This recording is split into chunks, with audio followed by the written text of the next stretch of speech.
For the past 13 years, our military has been challenged more than at any time since Vietnam. As the wars continue in the Middle East, our veterans continually reflect on the events that led them to where they are today. Many are recovering from injuries that have changed their life forever.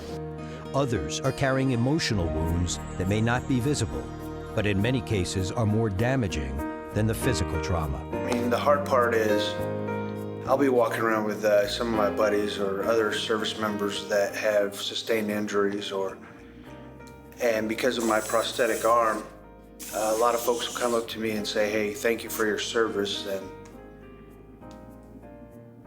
buddies of mine that have been shot and have internal injuries where they, underneath the clothing, or a lot that have PTS and different traumatic brain injuries.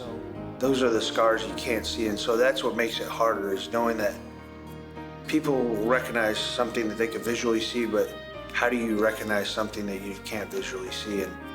And so I'll stop people and I'll tell them, well, this service member was injured too and has a Purple Heart. It's made a big difference. I wouldn't change it for the world. Even with my injuries, I would do it all over again. That's probably the crazy thing about all of us in the military. You know, they can lose a limb or anything, they'll still do it all over again. We're a different breed of people. I'm very proud of what I've done. I've always been the type of guy that I've kind of always lived on the edge, and I've always looked for, you know, that next challenge, and that's exactly what it gave to me.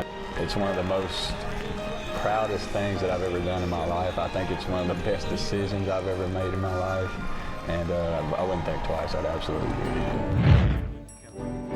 it. Because of the heroic sacrifices of our troops, America remains the greatest nation in the world.